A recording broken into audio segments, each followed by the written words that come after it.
Friends, welcome to the new video. तो 19 जून की third shift का जो एग्ज़ाम था उसके यहाँ पे क्वेश्चन हम सारे लेके आ गए हैं, जो स्टूडेंट ने यहाँ पे हमारे साथ शेयर किए हैं। तो केवल वही क्वेश्चन यहाँ पे हमने सेलेक्ट किए हैं जो यहाँ पे शेयर किए हैं स्टूडेंट ने। कोई भी एक्स्ट्रा क्वेश्चन यहाँ पे नहीं है। जो आपके थर्ड शिफ्ट के एग्ज़ाम में यहाँ पे पूछे गए थे वही क्वेश्चन है। तो यहाँ पे स्टार्ट करते हैं। उससे पहले फ्रेंड्स, वीडियो को लाइक ज़रूर कर देना, क्योंकि इतनी मेहनत से है जो आपके लिए सारे क्वेश्चन सेलेक्ट करके सारे क्वेश्चन का है जो एक्सप्लेनेशन बना के वीडियो लेके आते हैं। तो एक लाइक यहाँ पे ज़रूर कर दिया कर, ताकि हमारे भी है जो मोटिवेशन बना रहे और हम भी आपको नेक्स्ट शिफ्ट का जो रिव्यू है वो अच्छे से दें। और चैनल पे नए हो तो चैनल को सब्सक्राइब करके बेल आइकन जरूर प्रेस कर लेना, ताकि आपको आने वाली शिफ्ट का है जो रिव्यू भी मिल सके। तो फर्स्ट आपका जो क्वेश्चन था वो था कि 2025 में भारत सरकार द्वारा शुरू किए गए पीएम ई ड्राइव कार्यक्रम का मुख्य उद्देश्य क्या है।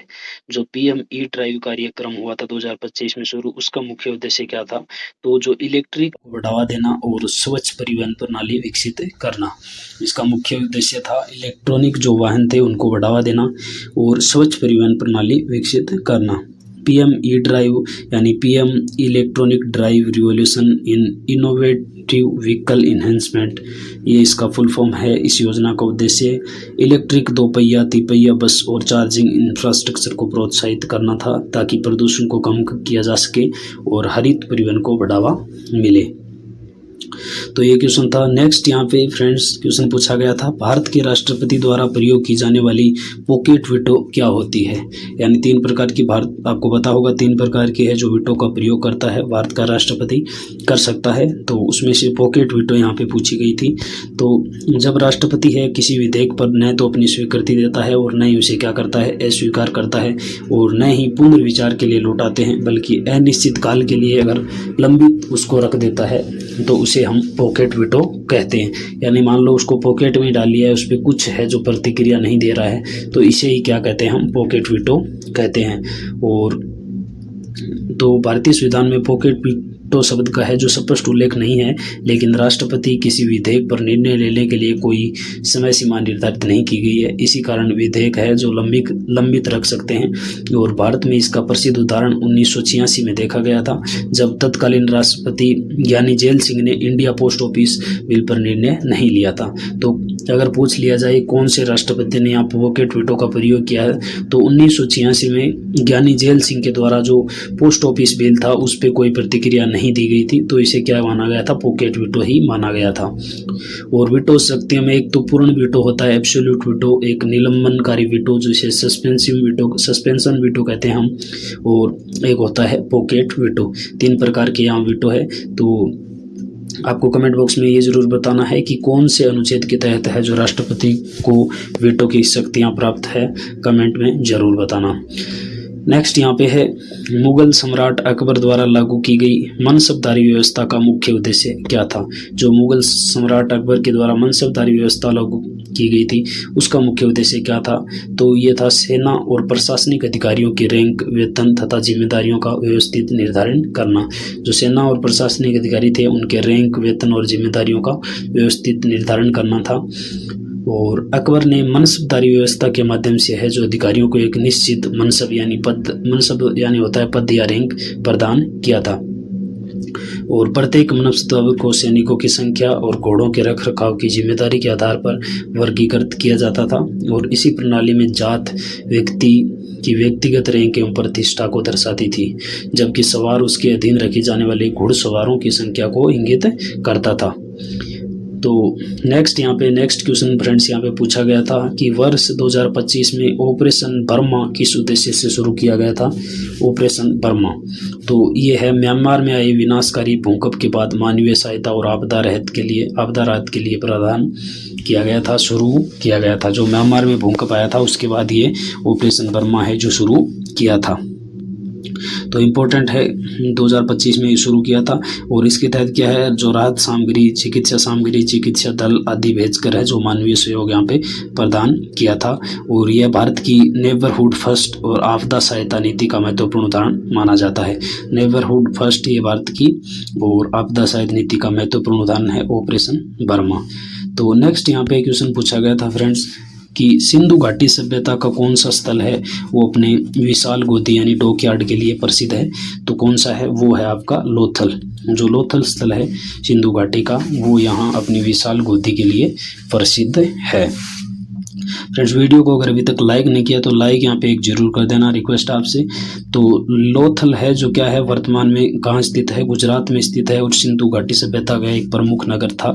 और यहाँ से प्राप्त विशाल गोदी जो डॉकयार्ड का पता चलता है वो कि उस समय समुद्री व्यापार अत्यधिक विकसित था। और पुरातत्वविदों के अनुसार लोथल का व्यापार है जो पश्चिमी एशिया तक फैला हुआ था। और इसके अलावा जो लोथल था उसमें मनके बनाने के कारखाने, अग्निकुंड, मापतोल की प्रणाली और विकसित नगर नियोजन के प्रमाण भी मिले हैं। तो ये चीज़ आपको यहाँ पे ध्यान रखनी है। अगर पूछ लिया जाए कि अग्निकुंड के प्रमाण कहाँ से मिले हैं, मापतोल की प्रणाली, विकसित नगर परियोजना के प्रमाण, तो ये मिले आपके सिंधु घाटी सभ्यता के लोथल से मिले हैं। नेक्स्ट है यहाँ पे क्वेश्चन पूछा गया था कि हर्षवर्धन के दरबार में आए प्रसिद्ध चीनी यात्री का क्या नाम था। तो इजी सा क्वेश्चन है ये, लगभग स्टूडेंट ने यहाँ पे पढ़ रखा होगा, हेनसांग। तो जो हर्षवर्धन के दरबार में आए थे प्रसिद्ध चीनी यात्री उनका नाम था हेनसांग। और कब आए थे तो ये 7वीं शताब्दी में भारत आए थे और कई वर्षों तक यहाँ रुके थे। इन्होंने हर्षा के शासन, शिक्षा व्यवस्था और धर्म, समाज और प्रशासन का विस्तृत वर्णन किया है। जो हर्षवर्धन के शासन का मतलब हर चीज़ का वर्णन हेनसांग की पुस्तक में मिल जाता है। और उनकी पुस्तक है CU की प्राचीन भारत के इतिहास का एक महत्वपूर्ण स्रोत मानी जाती है। तो हेनसांग की पुस्तक ये भी याद रखना है, CU की किसकी है, हेनसांग की। और इसमें जो प्राचीन भारत के इतिहास का एक महत्वपूर्ण स्रोत है ये। और उन्होंने विशेष रूप से जो नालंदा महाविद्यालय में अध्ययन भी किया था। नेक्स्ट क्वेश्चन यहाँ पे फ्रेंड्स पूछा गया है, नव यथार्थवाद का प्रतिपादन किस विद्वान ने किया था। जो नव यथार्थवाद का प्रतिपादन है वो किस विद्वान ने किया था, तो ये किया था केनेथ वोल्टज ने। केनेथ वोल्टज ने है जो नव यथार्थवाद से प्रतिपादन नव यथार्थवाद का किया था। ये पॉलिटिक्स से रिलेटेड आपका क्वेश्चन यहाँ पे पूछा गया है। जो नव यथार्थवाद है अंतर्राष्ट्रीय संबंधों का क्या है, एक प्रमुख सिद्धांत है और जिसके अनुसार विश्व व्यवस्था अराजक है और राज्य अपनी सुरक्षा तथा अस्तित्व को सर्वोच्च प्राथमिकता देते हैं। और केनेथ वोल्टज ने अपनी प्रसिद्ध पुस्तक थ्योरी ऑफ इंटरनेशनल पॉलिटिक्स में इस सिद्धांत को व्यवस्थित रूप से किया है। तो थ्योरी ऑफ इंटरनेशनल पॉलिटिक्स जो पुस्तक है वो किसकी है, यहाँ पे याद रखना है केनेथ वोल्टज की है। केनेथ वोल्टज की पुस्तक है थ्योरी ऑफ इंटरनेशनल पॉलिटिक्स, 1979 में लिखी गई है। इस सिद्धांत का मुख्य रूप से व्यवस्थित किया है केनेथ वोल्टज ने। और पारंपरिक यथार्थवाद है जो क्लासिकल रियलिज्म, जहां मानव स्वभाव पर बल देता है, वहीं नव यथार्थवाद है वो अंतर्राष्ट्रीय व्यवस्था की संरचना और शक्ति संतुलन को मुख्य कारण मानता है। तो ये जो प्राचीन और नव यथार्थवाद का मुख्य अंतर यहाँ पे दिया गया है। नेक्स्ट क्वेश्चन यहाँ पे पूछा गया था फ्रेंड्स, जो कंप्यूटर में बायोस यानी बेसिक इनपुट आउटपुट सिस्टम का मुख्य कार्य क्या होता है। तो इजी सा क्वेश्चन यहाँ पे पूछा गया था। जो बायोस है उसका कार्य क्या होता है, कंप्यूटर के हार्डवेयर को प्रारंभ करना और ऑपरेटिंग सिस्टम को बूट करना। तो बायोस का मुख्य कार्य आप कंप्यूटर के हार्डवेयर को प्रारंभ करता है, इनिशियलाइज करता है और ऑपरेटिंग सिस्टम को क्या कर देता है, बूट करता है। जो बेसिक इनपुट आउटपुट सिस्टम है वो मदरबोर्ड पर संग्रहित एक फर्मवेयर होता है। जब कंप्यूटर चालू किया जाता है तो ये सबसे पहले क्या करता है, पोस्ट करता है, यानी पावर ऑन सेल्फ टेस्ट चलाकर रैम, कीबोर्ड, स्टोरेज आदि हार्डवेयर की जांच करता है। और इसके बाद है जो बूट डिवाइस से ऑपरेटिंग सिस्टम को मेमोरी लोड करने की प्रक्रिया शुरू कर देता है। और आधुनिक जो कंप्यूटर है उसमें पारंपरिक बायोस के स्थान पर UEFI, ये भी आपको याद रखना है, UEFI unified extensible firmware interface का भी उपयोग, व्यापक उपयोग किया जाता है। तो यूफी का आपको पूरा नाम यहाँ पे याद रखना है, इम्पोर्टेंट है यूफी का पूरा नाम। नेक्स्ट क्वेश्चन यहाँ पे पूछा गया था फ्रेंड्स, भारतीय संविधान का कौन सा अनुच्छेद मौलिक अधिकारों से असंगत या उनका अल्पीकरण करने वाली विधियों को शून्य घोषित करता है। तो कौन सा अनुच्छेद है, ये है अनुच्छेद 13। अनुच्छेद 13 है वो मौलिक अधिकारों से असंगत या उनका अल्पीकरण करने वाली जो भी विधि है उनको शून्य घोषित करता है। और अनुच्छेद 13 के अनुसार राज्य ऐसा कोई भी कानून नहीं बना सकता जो भाग 3 में दिए गए मौलिक अधिकारों का क्या करे, उल्लंघन करे। तो अनुच्छेद 3 जो 13 है वो मुख्य रूप से यही कहता है कि कोई भी राज्य ऐसा कानून नहीं बनाएगा जो भाग 3 में जो भी मौलिक अधिकार अपने दिए गए हैं उनका उल्लंघन हो। यदि कोई कानून अगर मौलिक अधिकारों के विरुद्ध पाया जाता है तो वह उस सीमा तक शून्य यानी शून्य माना जाएगा, वॉइड माना जाएगा। यही अनुच्छेद 13 है जो कहता है। और अनुच्छेद 13 भारत में जुडिशियल रिव्यू यानी न्यायिक पुनरावलोकन की संवैधानिक आधारशिला और इसके माध्यम से न्यायालय में असंवैधानिक कानूनों को निरस्त कर सकते हैं। यानी आपके अगर मौलिक अधिकारों का उल्लंघन हो रहा है तो आप अनुच्छेद 13 के तहत है जो न्यायालय में जा सकते हो। ये क्या है, एक न्यायिक पुनरावलोकन है। नेक्स्ट क्वेश्चन यहाँ पे पूछा गया था 2025 में भारत फोरकास्ट सिस्टम किस क्षेत्र से संबंधित है? BFS भारत फोरकास्ट सिस्टम है तो ये है उच्च रेजुलेशन मौसम पूर्वानुमान से संबंधित है। यहाँ पे फोरकास्ट से ही आपको पता लग रहा होगा, ऑप्शन देख के है जो आप पता लगा सकते थे। उच्च रेजुलेशन मौसम पूर्वानुमान से संबंधित था BFS भारत फोरकास्ट सिस्टम। और भारत फोरकास्ट सिस्टम को मौसम की अधिक सटीक भविष्यवाणी के लिए विकसित किया गया था और इसका उपयोग वर्षा, चक्रवात और अन्य मौसम संबंधी घटनाओं का बेहतर अनुमान लगाने के लिए किया गया था।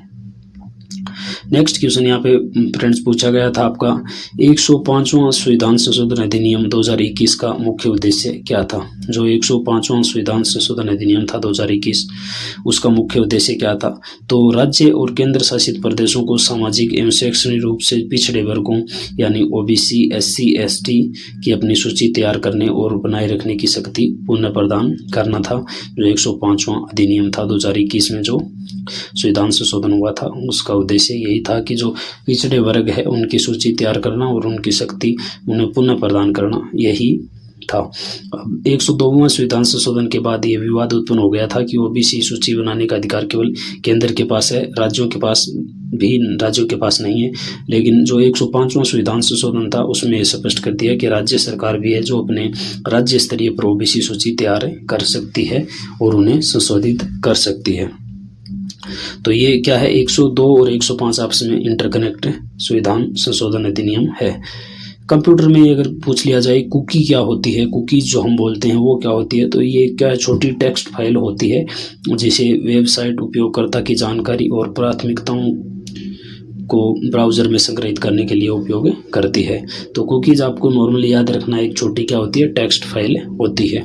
और जब किसी वेबसाइट पर जाते हैं तो वह आपके ब्राउज़र में एक छोटी फाइल सहेज सकती है। इसकी मदद से वेबसाइट आपको क्या है दोबारा पहचान सकती है, लॉगिन स्थिति बनाए रख सकती है। और कुकीज़ का उपयोग है जो लॉगिन स्तर बनाए रखने के लिए किया जाता है। नेक्स्ट यहाँ पे प्रश्न देख लेते हैं फ्रेंड्स। उससे पहले अगर आपने वीडियो को अभी तक लाइक नहीं किया तो एक लाइक यहाँ पे जरूर कर दें। नेक्स्ट प्रश्न, जिस पुस्तक में अकबर के शासन, प्रशासन एवं राजस्व व्यवस्था का विस्तृत वर्णन मिलता है उसके लेखक कौन है? तो ये है अबुल फजल है के द्वारा लिखी गई, अबुल फजल मुबारक के द्वारा। और यह पुस्तक है आईने अकबरी। आईने अकबरी में है जो अकबर के शासन, प्रशासन, राजस्व व्यवस्था इनका है जो विस्तृत वर्णन यहाँ पे मिलता है। महत्वपूर्ण स्रोत यहाँ पे मानी जाती है, मुगल प्रशासन का महत्वपूर्ण स्रोत मानी जाती है। नेक्स्ट क्वेश्चन यहाँ पे फ्रेंड्स पूछा गया था, भारत के महान्यायवादी की नियुक्ति कौन करता है और नियुक्ति के लिए क्या योग्यता आवश्यक है? तो महान्यायवादी की नियुक्ति है वो भारत के राष्ट्रपति करते हैं। और नियुक्ति व्यक्ति में सुप्रीम कोर्ट के न्यायाधीश बनने की योग्यता होनी चाहिए। जो महान्यायवादी है उसकी नियुक्ति कौन करता है? राष्ट्रपति करता है। और यहाँ पे उसमें योग्यता अगर पूछ लिया जाए तो महान्यायवादी की योग्यता है वो सुप्रीम कोर्ट के न्यायाधीश बनने की योग्यता यहाँ पे होनी चाहिए। उसी व्यक्ति को है जो महान्यायवादी नियुक्त किया जाता है। और यहाँ पे पूछ लिया जाए कौन से अनुच्छेद के तहत करता है, तो अनुच्छेद 76 के तहत है जो महान्यायवादी की नियुक्ति की जाती है। और महान्यायवादी है जो जैसे हमारे किसी भी केस में लॉयर होते हैं वैसे ही क्या होते हैं ये विधिक सलाहकार, या जो भारत सरकार का कोई भी मामला होता है उसके लॉयर होते हैं महान्यायवादी। ये संसद की कोई भी बैठकों में यहाँ पे भाग ले सकते हैं और लेकिन यहाँ पे वोट नहीं दे सकते हैं ये। और संसद की दोनों समितियों में कार्यवाही में भाग ले सकते हैं लेकिन मतदान का अधिकार यहाँ पे नहीं रखते हैं। नेक्स्ट यहाँ पे क्वेश्चन था फ्रेंड्स, यक्षगान किस भारतीय राज्य की पारंपरिक नाट्य शैली है? जो यक्षगान है वो किस भारतीय राज्य का मतलब नृत्य है? तो ये है कर्नाटक का। करेक्ट आंसर है यहाँ पे कर्नाटक। यक्षगान है जो कर्नाटक की एक प्रसिद्ध पारंपरिक नाट्य शैली है जिसमें संगीत, नृत्य, संवाद, रंग बिरंगी वेशभूषा और भव्य मेकअप का अनूठा संगम देखने को मिलता है। और इसकी कथाएं हैं जो मुख्यतः रामायण, महाभारत और पुराणों से ली जाती है। और कलाकार लंबे समय तक चलने वाले मंचीय प्रदर्शन में अभिनय और नृत्य के माध्यम से पुरानी घटनाओं का चित्रण करते हैं। तो मैंने आपको यक्षगान याद रखना है कि कर्नाटक का लोक नृत्य है। अन्य आपको महत्वपूर्ण बता देता हूँ, जैसे घूमर राजस्थान का है, सत्रिया क्या है असम का है, कूडियाटम केरल का है, छाऊ नृत्य है जो उड़ीसा, झारखंड और पश्चिम बंगाल का है, और यक्षगान यहाँ पे कर्नाटक का लोक नृत्य है। नेक्स्ट यहाँ पे ये क्वेश्चन है, तो इसमें यहाँ पे इसका मुझे कंफ्यूज है क्या है, लेकिन यहाँ पूछा गया था कि जनवरी 2026 में जो PSLV मिशन के तहत प्रक्षेपित मुख्य पृथ्वी अवलोकन उपग्रह का नाम क्या था। तो यहाँ पे ये कंफ्यूज है, यही बताया है क्या बताया इसका, लेकिन पूछा यही गया था कि जो प्रक्षेपित पृथ्वी उपग्रह था उसका नाम क्या था। तो उसका नाम यहाँ पे जो लॉन्च किया गया था 2026 में, उसका नाम है EOS-N1 था। तो ये चीज़ आप यहाँ पे देख लेना कि कौन मतलब करेक्ट है या नहीं है, मुझे पता नहीं है इसका, लेकिन इसका नाम जो उपग्रह का है वो EOS-N1 ही था। और यह उच्च रेजोल्यूशन पृथ्वी अवलोकन उपग्रह है जिसे भारत की निगरानी और पृथ्वी अवलोकन क्षमताओं को मजबूत करने के लिए विकसित किया गया था। तो इस प्रकार आपके ये क्वेश्चन थे। वीडियो अच्छा लगा तो वीडियो को लाइक ज़रूर कर देना, और चैनल पर नए हो तो चैनल को सब्सक्राइब जरूर कर लेना।